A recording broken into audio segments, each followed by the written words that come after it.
listening to the Pharmacy Podcast Network.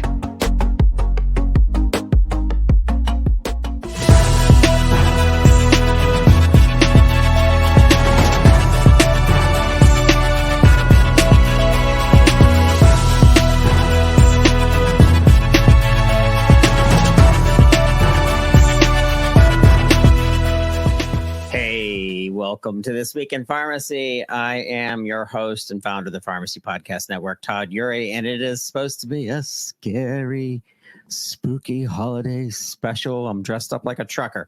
If you aren't looking at the video and you're just hearing what's happening here in the studio, I am dressed up like a Pennsylvania trucker. I got my Pennsylvania patch on, official state patch, and I got my trucker hat. A shout out to High Rise. They're a CBD drink organization founded by an amazing guy named Chris that we're going to actually have on the show. But that's what's kind of kicking us off right now, is preparing us for some stress. It's a little bit of a stressful show today, and that is our content of what is happening this week in pharmacy. And if you go to the interwebs and you go to Google and put in the word pharmacy and go to the news section, one of the first stories that you'll see is the title from USA Today: Prescription for Disaster and America's Broken Pharmacy System in Revolt Over Burnout and Errors. And there's about 6 other stories that stem off of this, which has really come to a boiling point with the walkouts of some of our chain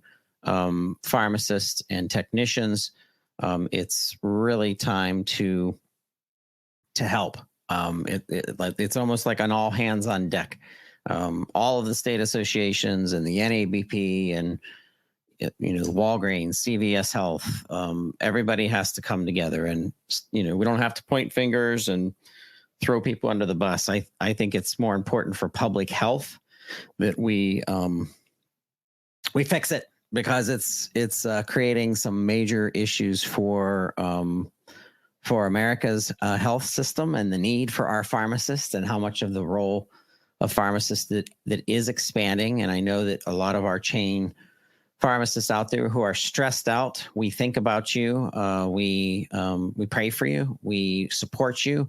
We have organizations that are trying to raise money to assist on a multitude of ways, including lost wages of technicians through Shane Jerominski and his team, through the original findings of pizza is not working and the initiatives of Dr. Bled Tanoe. But the reason why I'm talking about this is our profession.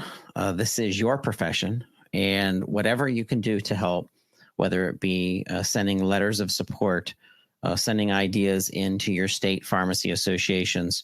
Like I said, it's an all hands on deck.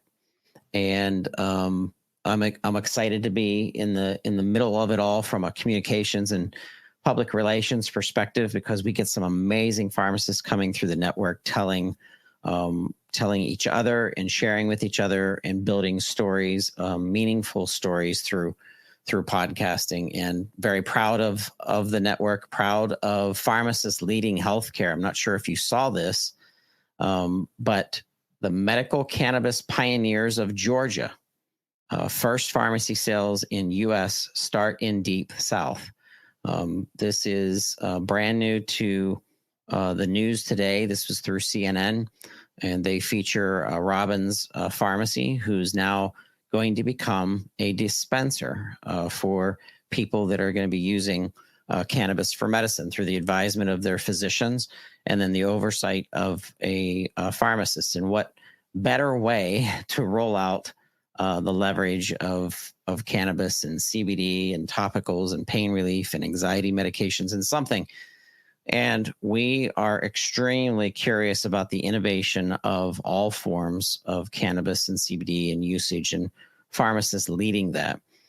That's why we have a special partnership with Cannabis Pharmacy. And if you've not heard of Cannabis Pharmacy, they are an organization out of South Carolina that we've partnered with. and they're going to bring us a lot of resources as well as a lot of product support and education through the Cannabis Pharmacy University that is being built through this organization, as well as the Pharmacy Podcast Network as a partner, and really drill down into the true usages and research and everything that's coming out of cannabis. And I'm thinking of senior care. I'm thinking of, people think something's over the counter and it doesn't have any side effects, which isn't true.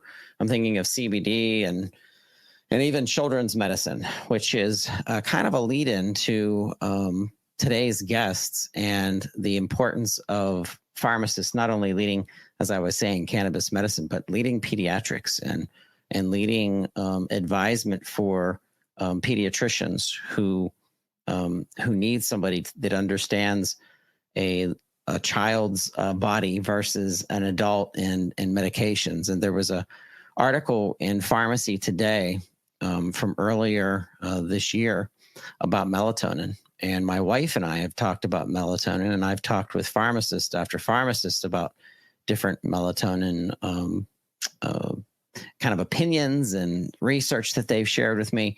And I immediately thought of our pharmacist on the network, on the Pharmacy Podcast Network. And I want to welcome them both. I want to welcome Dr. Jenna and Dr. Justin to the show, and welcome to this Week in Pharmacy. Yeah, it's a pleasure to be here, Todd. Thanks for having us. I'm glad you dressed up. What did you dress up? You both dressed up. A hockey fan, a raging hockey fan, and a witch. A witch, but I was sad I didn't have enough time to completely, dress in character. So next time, I just have my hat. Yeah, one of the things to know about Jenna and I is we're parents ourselves. So life is a little bit crazy at times. Absolutely. Tell me about it. I have 4 daughters, so I'm on the going out side of it, though, because my youngest is 11, so I don't have to put up with the little ones like I know Dr. Jenna does every day right now. Yeah. Little ones. Well, that's what we were talking about. We're talking about little ones. We're talking about the importance of pediatric support and pediatric pharmacists who really know very specific things that are happening in those little ones that experience things in the hospital, in the community pharmacy, maybe a rare disease state treatment, and how medications are affecting and titrating and impacting our little ones. So I want, Jenna, you to start out and talk about perfecting PEDs as well as your background. And then I'm going to shift over to Justin and open up a can of worms with Justin on pediatric pharmacy. And he is a fellow podcaster at his Cedarville School of Pharmacy. So we have to talk about that. But Jenna, you are up first. Okay. Sounds good. If there's a little bit of an echo, okay, are you guys getting that? Or are you fine? I don't hear it. Okay. We have headphones on. It just went away. So we're good. I'm like, I don't know if I can do this with an echo. I'm not that good. So thank you so much, Todd. It's always a pleasure. We love being a part of the Pharmacy Podcast Network. Our Pediatrics in Review is where Justin and I am so excited. We already recorded 2 episodes with Justin on. And so the purpose of that is really just to take a deep dive into newer literature. And interestingly enough, we have coming up for January, the melatonin podcast, where we're going to be going into, again, it's such a hot topic, but yes, using melatonin safely. And then obviously you always come back to, are these drugs being, having good manufacturing practices? So we're going to do a deep dive into all of that with our special guest. But as Todd alluded to, I own my own company called Perfecting Peds. So being a pediatric pharmacist and practicing in hospitals, whether that's the neonatal ICU, pediatric ICU, ER, Gen Peds, I always noticed that there was a trend of when pediatric patients, specifically medically complex pediatric patients, were admitted, there was always room for med optimization of their outpatient regimen. So I would be identifying all these different ways, whether it was I hate to say like a blanket med error, or if it was, just some way that we could tweak it, maybe even to make the caregiver's life easier. Like, this is 3 times a day. It could be twice a day. Yeah.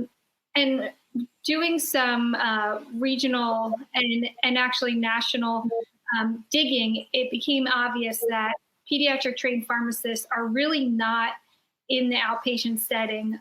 If they are, maybe it's like one random hospital has it in their clinic over here, one over there, but it is by no means the standard of care. So since we're talking about it, pediatric pharmacists have a little bit of a unique training. We do 1 to 2 years of residency usually, and then we follow that by a board certification. And then we really, to date, practice largely in the hospital setting, and as Justin is, in the academia setting. And because of this, that's why I started my own company, which is called Perfecting Peds. Really exciting. We were able to take our first couple hundreds of patients, specifically the first 100, and do it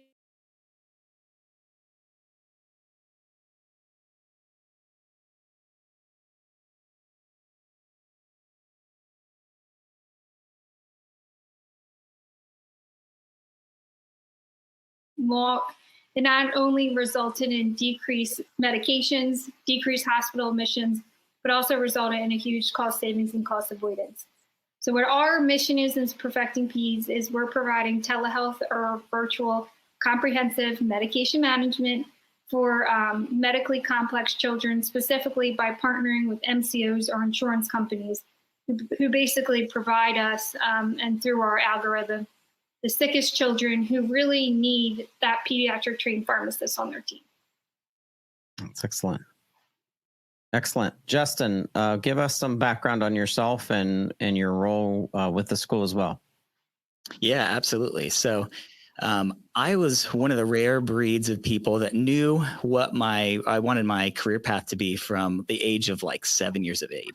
So I had 2 aunts and 2 uncles who were pharmacists when I was growing up, and they convinced me and honestly one of my younger brothers as well to pursue a career in pharmacy. So I had some stories early on in life that made me interested in this idea of pediatric pharmacy. My mom was a pediatric nurse and was exposed to the fact that there actually were pediatric pharmacists pretty early on. And so I had the privilege of serving at Nationwide Children's Hospital in Columbus, Ohio for quite a number of years as a pediatric pharmacist there. I got to cover a lot of different services while I was there and had a number of very unique roles that were a blast. But in all that time, I really had a passion for teaching. And it took some time precepting students, getting to lecture for schools of medicine, schools of pharmacy on the topic of pediatrics before I realized, you know what? It's probably where I need to be. So I want to invest in the next generation of pharmacists and help them to be great caregivers for the youngest people among us, our kids. And so I made the jump to academia here at Cedarville University. It's a school here in Ohio. And I get to teach pediatric pharmacy to all of our students here. And a few other things I get to do. I lead our Center for Pharmacy Innovation here at Cedarville, which is actually how Jenna and I got connected. I've got my own podcast that we run through the center. We're always looking for innovators and entrepreneurs in pharmacy to tell their story and to get people excited about making meaningful change through the profession of pharmacy. And so when I heard about Jenna's company, Perfecting Peds, through some mutual connections on LinkedIn, it was not more than 5 seconds before I figured out how to contact her and find out what she was doing with her company. And so we've had her on our podcast called Disrupt. It's spelled DISRX UPT. You can look for us anywhere you listen to your podcasts. And we just had a blast talking about pediatrics and our shared interest in that. And so from there, we've been looking for ways to collaborate. And one of them was joining on the Pediatric Pharmacist Review here on the Pharmacy Podcast Network. Yeah, that's so exciting. I'm so proud to have both of you on, and the topics that Jenna has developed and pulled guests like Dr. Hannah on very specific based subjects and themes. This will continue to expand, but I've been very, very proud and very impressed with the listener growth of the Pediatric Pharmacist Review. And I think we can start reaching out to, and we will in 2024, start reaching out to some health systems to not only participate in some of this programming, but use these podcasts as quick hits on a multitude of subjects that you both are developing. And I like the timeliness of them, and I like the fact that Jenna, you are experiencing things firsthand the morning sometimes that you're talking about it based on your crew.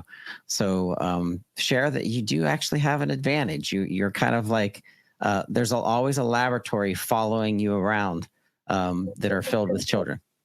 And I think that, like, is also a key point of why I started Perfecting Peds too, because my children would not be deemed medically complex. And just with their medication management, every time we went to the pediatrician, there's a way that the medication management could have been improved in one way, shape, or form. And knowing that, that I'm one mom taking care of 3 children and I'm seeing these med errors, like I just think of all the hundreds, thousands, millions of kids that could use a pediatric trained pharmacist. Through this, I've noticed that there's not a ton of us. I think we have like 1,700 or 2,000 in the country. And so my mission's to disseminate us, and just like Justin's mission to make more of us, because there's just such a need, and where there's all these standardized practices in the geriatric and adult population, like medication therapy management being one, but all these Medicare stop gates that basically ensure geriatric and adults are being looked after and taken care of. There's nothing in pediatrics. And so, as you can tell how passionate I am about it and how fired up it gets me, I mean, we just need to do more. We need to do more as pediatric pharmacists, and we need to get ourselves to a place where we're indispensable, just like that RN or the pediatrician that you're saying. I mean, we know we are. So, slowly but surely, we're going to make that the standard of care. Exactly. Justin, so talk to me about representation. That is, your students get to be around you and get to experience pharmacists from your views, and you're a half glass half full kind of guy. You're very positive like me, even though we all know there's things happening in our profession right now. The profession has, maybe like a bruise or a reputation issues and PR issue, and that's fine. But there's so much good happening in pharmacy right now. And one of those things is the expansion of pediatrics and pharmacists, concentrating on taking care of kids. So talk to me about your impact on getting your P3s, your P4s thinking, maybe I want to go into pediatric pharmacy. Yeah, well, Todd, first, just philosophically, 100% agree that when we face any crisis, there's a whole bunch of opportunity behind it, right? And I think, as you already highlighted earlier on in the show, right now within community pharmacy, it's reached kind of a fever pitch, but that means we are at the perfect place to be innovative, find new solutions, and make this what it needs to be. And that's one of the things that I want our students to walk away with. I don't want them to just leave the doors of Cedarville and think, oh, wow, I can just go get a really nice job as a pharmacist. I want them to be purpose-filled and to be driven to do something meaningful. I want them to not see problems, but possibilities. And so one of the ways that I do that is just simply through the center. We hire a lot of students that partner on innovative projects within the classroom. How do I help them to see that pediatrics needs the same type of innovation? Well, one of the ways is we make sure pediatrics is really well covered in our curriculum. We have some benchmarks to know how much exposure most students get in pharmacy school. And I'm proud to say that our students get a lot of pediatrics exposure, which is awesome, in the required curriculum. I also have an electives course that they can take if they really want to do a deeper dive into pediatrics. Now, I'm not going to make them a pediatric specialist in a 2-credit-hour elective, right? But if nothing else, I can spur their curiosity and show them the amazing ways that pharmacists can be involved in caring for kids. I also work at a federally qualified health center for one morning a week as well, seeing patients with behavioral health conditions, doing pharmacogenomic testing. And I love just telling students, even high school students, you want to see what a pharmacist can do? Just come and spend some time with me, right? So I love helping people get jazzed about not only pediatric pharmacy, but secondly, how can you, even as a single person, find a problem, come up with a creative solution, and make it happen so that health is better for everybody? Yeah. Yeah. And what you're doing is you're truly disrupting the status quo. And I just love the marketing of Cedarville University, and that it's very innovative in and of itself to give away credibility to thinking differently and thinking, what's the next pharmacist going to build? What's the next AI-driven pharmacist or digital therapeutic pharmacist or pediatric pharmacist? Like, what are we building next? So it's exciting to have both of you. It's so charged up for 2024. We're going to do a lot of fun things, try to get you at some conferences too. We'll have to align and find out which conference we can bring the Pediatric Pharmacist Review live at a conference. So we'll have to think through that and try to pick one out that will align for everybody. Sounds great. Very exciting. We love working with you. Thank you. All right. Well, we thank you both for joining us on This Week in Pharmacy. We will stay in touch. Please look at their landing pages. If you go and Google their names, if you can't find them, you can find them at Pharmacy Podcast website under hosts. However, their LinkedIn's there. Link up with Jenna and Justin. Connect with them, learn from them, network with them. That's how I think we all become stronger. But thank you both. Hey, happy Halloween to both of you. And I hope you have a great weekend. Thank you. Have a great one. All right. All right. When we come back, take a short break. I want to give a shout out to one of our sponsors today. That is NasoCleanse. And how proud I am to have Gail and Joy and the team sponsoring this Week in Pharmacy, but also bringing us a lot more content on nasal health and how it impacts other things. So NasoCleanse, a shout out to you for being a great partner of the Pharmacy Podcast Network. And I want the network to pay attention of what's coming. And if you are in respiratory health and you want to participate in some discussions with Gail and her team, they are amazing. And what a resource opportunity. So thank you, NasoCleanse. All right. One of the things that I pride myself is networking with the most innovative pharmacists out there. And one of the organizations that help to bring those pharmacists to light is the organization called SingleCare. And they have an annual award, which is called Best of the Best Pharmacy Awards. This is a wonderful award program that really raises up pharmacists that are out there that are truly going above and beyond for their patients and their communities. And having the pharmacist and having an award winner on our show today is so exciting. And that is that's just affirmation to how pharmacists are truly impacting other people's lives. But we always have to come back to each other and support each other, support our own organizations, and continue to come up with ideas to how to improve things. But without further ado, I want to welcome Best of the Best award winner to the show. And I have so many questions for you. Hello. Hey, hey, Dr. Jen, welcome to the show. It's what's special is it's almost like it's this year and then the previous year, and it's a mashup of the both of you because you both won awards through Best of the Best. And Dr. Jen, you became actually a team member on the RxSense and SingleCare teams. So I'm going to start out with Jen just to give a little backstory on you being given the Best of the Best award and then how you became involved on the team.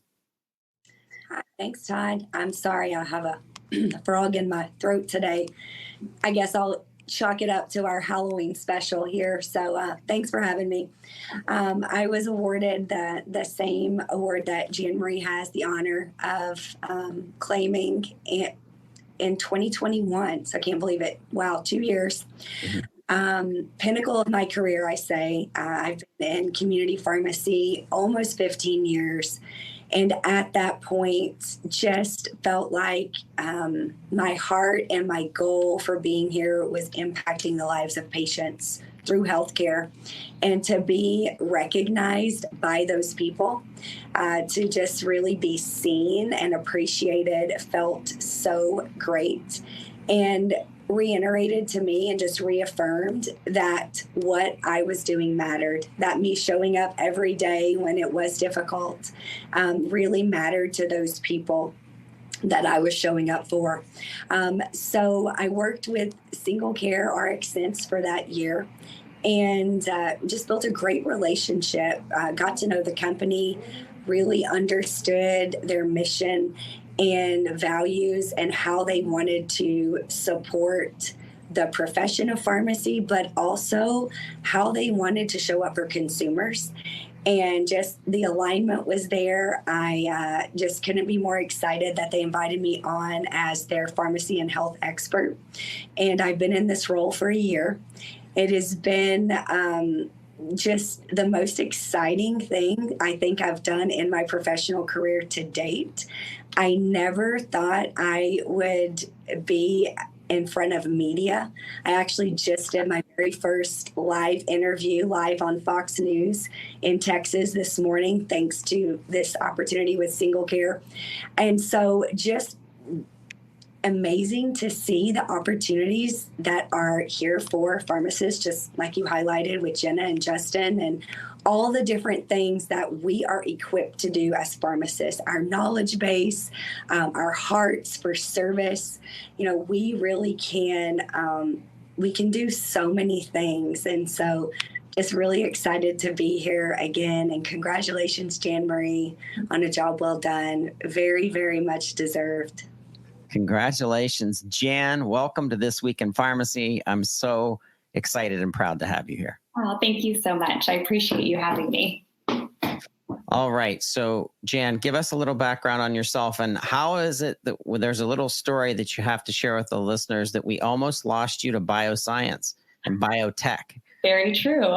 So background on myself, I grew up in the Bay Area, Silicon Valley. I almost went into computer engineering, as everybody does.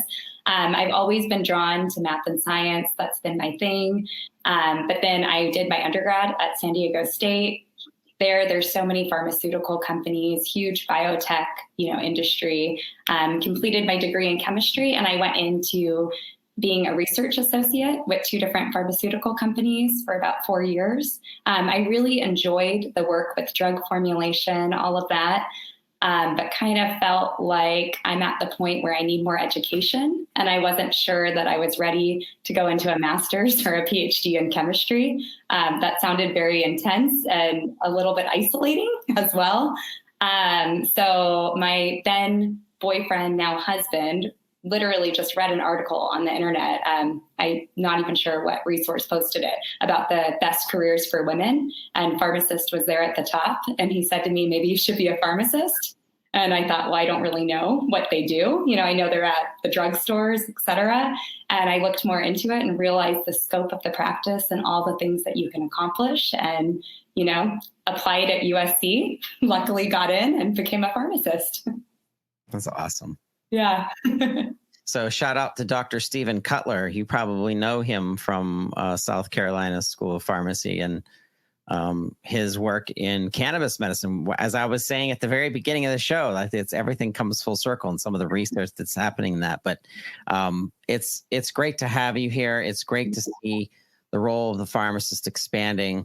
I kind of want to shift. So you and your role is with Ralph's Pharmacy. So that's our chain kind of environments, our community pharmacy environments. How are you balancing the world of the necessary volume and how we're shifting from dispensing is going to become less and less and less of a part as technology continues to evolve of a pharmacist's need, and you're going to be doing other things that are going to be digging more into the clinical and into more of the follow-up. So talk to us about your passion in pharmacy and the balance of the world of retail and in commerce, and of course dig down into the pharmacy, the clinical pharmacy. Yeah, of course. Right now, the pharmacy that I'm at, our volume is at a level that my staff and myself can maintain it. And I get to do a lot of clinical roles now. We have a lot of prescribing protocols set up. The big one that we do a lot is hormonal contraceptives. Okay. We're helping a lot of patients with that. We're able to, have them do some screenings, a quick blood pressure check, background history. The whole process is maybe 30 minutes involved. And then we're able to prescribe them a hormonal contraceptive. That's been wonderful. Right now, immunizations. We're in the fall. So many vaccines available. We're doing a lot of triples, RSV, COVID, flu. That's kind of nice using clinical skills and knowledge with that. And it's always exciting when there's a new vaccine available to help keep everyone safe. And you're right. I mean, I think that there's talk of central fill among Ralphs. I don't know how soon that is in the pipeline, but that probably will be something in the future. Automation's increasing. It's really going to get us away from being, behind the counter, stuck there. And we really just need to be more involved in direct patient care.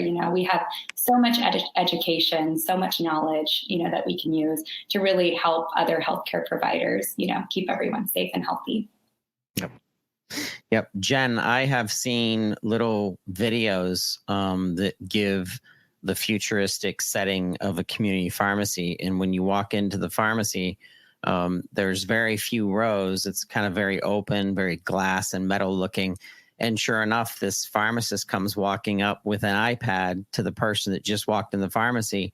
And they say, what can we, how can I help you today? Well, they start going to this, like, as soon as they start talking, the pharmacist starts typing on the iPad, and they're able to walk over to a case, and then all of a sudden out of the case pops, this medication or something, and they grab it and they give it. And I'm thinking, that iPad in the hand, in front and engaging and talking and counseling and talking and, asking questions and blah, blah, that could be an 8-hour a day job in and of itself. And that pharmacist that was standing with that iPad never went behind a counter or never went to do even first review or final review checks, because once again, the acceleration of technology is gonna soak up a lot of that to really put that pharmacist out into the aisles and engaging the patients at all times. Yeah. So the current model, the pharmacist is not that first touch point. We really aren't at the counter often. We are kind of behind the counter, like Jan Marie said. We're back towards the back, and so I think it's very exciting that pharmacists could have the ability to be more available, to spend more time at the counter with the patients, understanding their concerns, their disease states, able to counsel, because that is what sets us apart from AI, is that we have so much wisdom and knowledge. We're able to really understand the patient and provide that guidance that's necessary. We're able to provide the immunizations. And so it's exciting for me. It's my favorite part about pharmacy is the patient interaction, being able to take care of them, listening. And so Todd, am really excited about what the future of pharmacy holds. All right. I want to turn back to some of the subjects that we prefaced in the opening of today's episode, and really kind of talking with the two of you about your interest in these topics. And one of the first ones is the element of pharmacogenomics, which is one of the most fascinating tools that pharmacists are centered in and should really be the leaders in. If I could be the ruler of the world, I would make pharmacogenomics a lever that pharmacists pull, not the physician waiting for the physician to issue a test where they have no time to do so.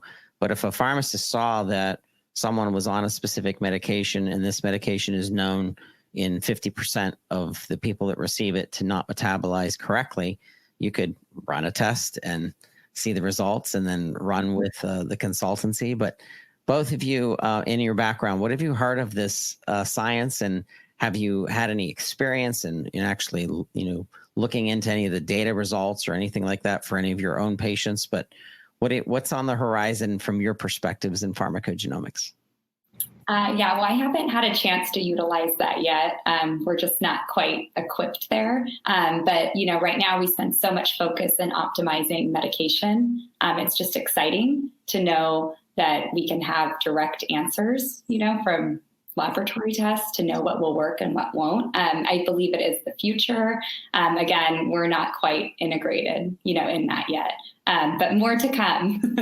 In a few years, hopefully I'd have a different response for you. Yeah. What about you, Jen? How's it touched you or impacted you?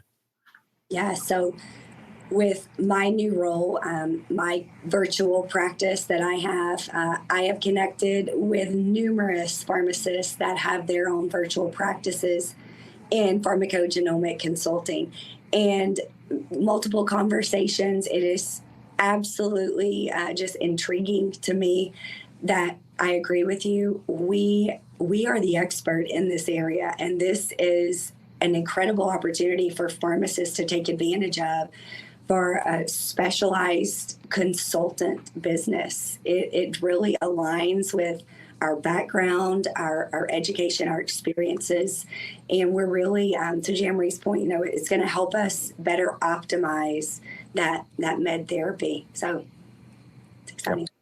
Yep. And remember, let's go back to that future setting of that pharmacist with the iPad in the aisle talking to the lady in an aisle, for example, and she has her child there with her, and they're talking, and the medicine is for the adult. And within that iPad, she pulls up that patient's profile and she presses a button, and now every single product that has been listed after the run of the PGX test will know which of those products are going to work best for that individual patient based on their DNA. And that's the future of what the pharmacist is going to be able to do. And you're right. We can use AI in an accelerated fashion for lots of data analytics and coming out with even predictive modeling pathways. But the human to the human interaction, standing in the place of being able to pull the trigger on the right supplement or the right medicine or the medicine review or so on, is all at the fingers of our pharmacists. So those days are going to be increasing and coming, and I'm excited that we get teachers teaching our P1 through 4s of the possibilities of what's coming, and getting their gears turning and their imaginations turning, and thinking, what could I do in PGX, for example? And I'm proud of the network of how many of our network leaders, Dr. Becky Winslow, Dr. Banaz Sarami, who lead PGX for pharmacists, how they dig into guests that really bring value to understanding where the science is going, where are the tools going, how are they being reimbursed, because reimbursement, of course, is a big thing. And then where does the data go? Does the data go to the pharmacist, the physician, the pharmacist, the specialist?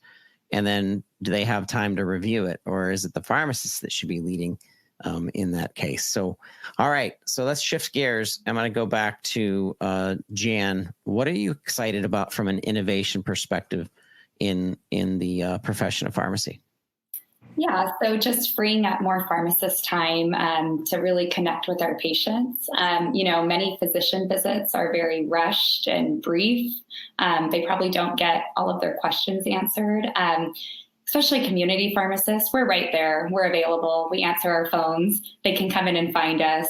All of the innovation and advancements, in regards to filling, et cetera, that really will just free up our time, and everyone will be able to build, better relationships with their patients. Like, that's what it's all about. If your patient knows you, you know them by name, they trust you, they open up to you, they admit when they're not compliant, they tell you when they're weary of a medication, they tell you when they don't understand what their doctors said to them, at the visit. It really just gives us more time to connect and really help them become their own advocates. Yeah, and how much interaction with students have you had to be able to tell stories about yourself and being able to kind of give guidance through, sharing what you went through? Yeah, so we constantly do have a fourth year student at my site with us. Every now and then we have an empty block, and we're always just awaiting the next arrival. I give my students a lot of independence. I'm also there as their support system. A lot of them tend to come from hospital backgrounds. Some are kind of a few in community, a lot of it's AmCare hospital, more specialty roles is what they're pursuing. So I love them coming to our community pharmacy and learning that, you can be a very strong healthcare provider just at this level, in the grocery store, where the energy is often outside of the pharmacy, we can have fun too, and pretty much all of my students after the 6 weeks we spend together, they always say, if we could work with this team, this would be ideal, and of course I'm, going to encourage, residency and further education, all of that. But it's just very rewarding hearing that, a lot of them just had no idea how accessible community pharmacists are and really what we get to do in our day. Like, obviously we blend our educational background, all of our drug knowledge, disease state knowledge, but we kind of blend it with just greeting people. It's just such a powerful position, to be here, in this role. Like, I think a lot of people don't realize that, until they spend time with us. Yeah. All right. So I have a curveball to throw at both of you, and neither of you knew I was going to talk about this, but I can't help it. So I always throw interesting stuff at our guests for our listeners' amusement. All right. So let's talk about these rewards programs. So Ralph's reminds me of Giant Eagle in Pittsburgh. We have a big grocery store chain called Giant Eagle. So we don't have any Ralph's just because of the geographic area. But I'm sure Ralph's has an awards program of some sort where they scan the Ralph's card and then, there's something being collected. And I'm wondering if either of you have ever heard of making things come full circle where you have access to what the people are actually buying down to the minute detail of knowing exactly what they're buying. And if you have a patient who is a sensitive diabetic or is on the edge of trickling over into something really serious, and the pharmacist knew that, they know the medications that they're on, and now we have data over here on the Ralph's card to actually access the spinach that you just bought and the carrots, the fresh carrots that you brought, and this other stuff that you bought, and then also not so good, you bought these cookies and this other stuff that wasn't so good. And now when you come for your medication review with your pharmacist also just so happens to have the data of how you've been eating and how that's been impacting your diabetes. When, Jan, are these multi-million-dollar organizations going to make these full circles and take advantage of all of that data to really personalize wellness? Like, let's get out of saying personalizing care. Let's say wellness. Let's say taking it to a whole nother level. So have you ever heard of that? And have you ever heard of Ralph's going to kick off anything like that? Well, they haven't shared any of that with me. When people do put in their rewards card, sometimes a coupon does pop out, and that kind of gives me a hint as to what they've been purchasing. Alternatively, people come to pick up their medication with a few items that we ring up as well. And that's kind of a good discussion point. And often, diabetic patients will have like a little roll of donuts and tell me, don't look at that, as we're scanning it up. It's one of those things where, like shaming people isn't going to work. But being able to offer like healthy alternatives to go along with maybe one of those donuts out of the 8-pack, for them to have. I constantly discuss nutrition, goals and ideas with my patients. I talk about healthy snacking just in conversation, maybe like some almonds and some strawberries, with a little Cool Whip for dessert as opposed to ice cream. It's really easy to sneak in little health tips. But as far as the data on the shopping card, oh my gosh, that would be...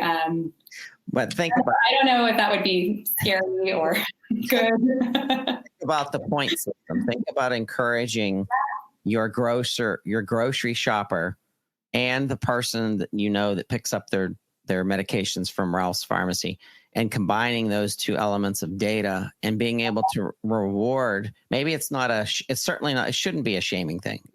Shaming doesn't work. But if it was a rewards program that now feeds back to where's all this data going? I tell you where it's going. It's going to the PBMs, right? and the PBMs will feed data to these health plan systems. Health plan systems might come out with some radical programs and says, guess what? Your premiums are going to get cut by 50% if you stay on this rewards program, that is tied to your diabetes or your specialty disease. But try it in these rare cases where we have a lot more intensity that's involved in the treatment, and then roll in, the availability of all this data. I always think of all the data that's being generated, and it's like, well, what are we doing with it? We got to bring it full circle. Yeah, that would be good. Jen, what have you thought about the evolution of big data and AI and how this can kind of all dovetail into better pharmacological practice? I'm sorry, Todd, I'm having trouble hearing you. Did you say Jen or Jan? Oh, Jen, it was asking you what you've heard about with big data, using AI in order to get more into the hands of our consumers through pharmacists. Yeah, I am not specifically aware of that either.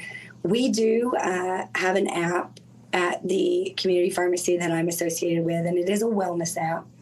And so there's lots of education there that we can direct patients to access around healthy swaps, healthy food selections. And so we do take advantage of that, along with all the other resources that are out there through ADA, AHA, those things that we can help support patients with. So let's go back to best of the best. And I wanted to kind of just once again congratulate all of the winners. If you go to singlecare.com/pharmacy-awards, it'll come right up, or even go to singlecare.com and the awards program is there. But this features some of the best of pharmacists that are out there in so many variances, as well as our pharmacy technicians who are the right hands of our pharmacists. But I wanted to hear from you, Jen, about this program and how important this is as an annual event for the SingleCare team. So I think that it is amazing at a time where there is some negative publicity around community pharmacy. I think that it is an amazing thing SingleCare does to really highlight this positive part of community pharmacy, how pharmacists are making an impact in the lives of their patients every day. It's a kind of a icing on the cake for many of us, because we don't show up for the award or the recognition, we show up for the people. But it is a really great feeling when you feel seen, when you feel appreciated, when you get that feedback that, hey, what you're doing is mattering. It really is a great feeling. So I can't say enough wonderful things about SingleCare and these awards and the recognition that all community pharmacists, technicians, pharmacy teams, that they deserve. It's a really great place to work and serve people, but it is a challenging environment as we are really learning more about some of those challenges in the media currently. So I'm just really proud of Jan Marie and all the other winners that were recognized this year. Congratulations. Yes. Jan, how did you learn that you were chosen? How did that all come up? Yeah, so I guess I would have to go back to when I found out I was nominated. I remember just being at Ralph's, normal day, not thinking anything out of the ordinary, and a phone call came in. I believe it was Amy from SingleCare told my intern who answered the call, is Jan Marie there? she's been nominated for an award. You know, I remember him putting the call on hold, thinking it was a scam call. You know, he's like, someone said you won an award, you know, you've been nominated. I don't know if you want to answer this. You know, I pick up the phone, and once I heard it was SingleCare calling, I just remember thinking, wow, this is big, you know. And then through the process, you know, it takes a few months of interviews and back and forth. And then when they set up a time that I would be available to Zoom, I just figured, I don't think they're going to have me go on Zoom to tell me I lost. But at the same time, the team that I've been connecting with have been so kind and professional and genuine that I wouldn't be surprised, you know, that they would still want to recognize the person, you know, face to face, you know, and have that conversation. You know, when they told me that I had won, it was just such a special moment, a mix of shock and a ton of emotions. I think I was even saying, I don't know if my body wants to laugh or cry right now. You know, it was just like so overwhelming. And again, just being recognized is just, it's not something we're used to, you know, as pharmacists, especially at the community level. Like, you know, our patients day to day thank us, but to have, you know, a team outside of the company I work for choose these pharmacists and go through the thousands of nominations and take the time and put a team together, you know, to do this. It's just very, very special. Very good. Yeah, I'm just proud of everyone that stays in and just knows that it's their job to help people, these patients, and you have a natural draw to being there for people that are looking for your expertise, and it's a great story how you starting in a different pathway for your possible future, and how you pivoted, and how you had, you know, made a reference to the growth of Pharmacist and being actually it's really led by women, because 62% of all of our pharmacists are women, and it's just like, okay, then just do it, you know, forge ahead and charge ahead. And some of the innovation, including some of the technology, is coming from our women leaders in pharmacy. There's an app that I got to spend some time with a team called Pharmasol, and Pharmasol is integrated to a PMS system, a pharmacy management system, and it reads all of the information about the medication, the patient's profile, and it will begin communicating with the patient on a cycle, not intensively, through text, and it'll send text that sound like text coming from a human, and even referencing, like, you know, a name that they can name the AI or whatever. And it continues to collect data based on the answers. So it'll say something like, you know, good morning, you know, you have 6 doses left of your antibiotic. How's everything going? You know, from a scale from 1 to 5 or whatever. And they get to interact with that. It kind of is more of a gamification thing. And all that data is being drawn back to the pharmacy to be able to document and make decisions from. So it's those kinds of, that Pharmasol was put together and invented by two pharmacists that were women and leading AI. So it's just like, I'm just a guest in your industry right now. I love it. Yeah, I think that this is an interesting time. It's a stressful time. Like I started off with the show with the stress that we know that some of our chain pharmacists are going through, and I still have faith in our industry and our profession that we're going to write the paths of different organizations for different reasons that we could. It's a whole nother episode. It's not for this episode today. This is more of a celebration and either Halloween or the best of the best. But there's much to be done, and I think that organizations that are supporting pharmacists, as SingleCare is doing, and the kind of data that SingleCare has the access to, I think things are going to continue to improve based on pharmacists injecting their ideas into better medication management and better patient management. So we had Justin and Jenna on before we had the both of you on. They were talking pediatrics. How does pediatrics, in your role, Jan, at Ralph's, how do you have to kind of wear multiple hats sometimes, especially when you're talking about the little ones compared to adults. So share a little bit of your experience with that. Yeah, definitely.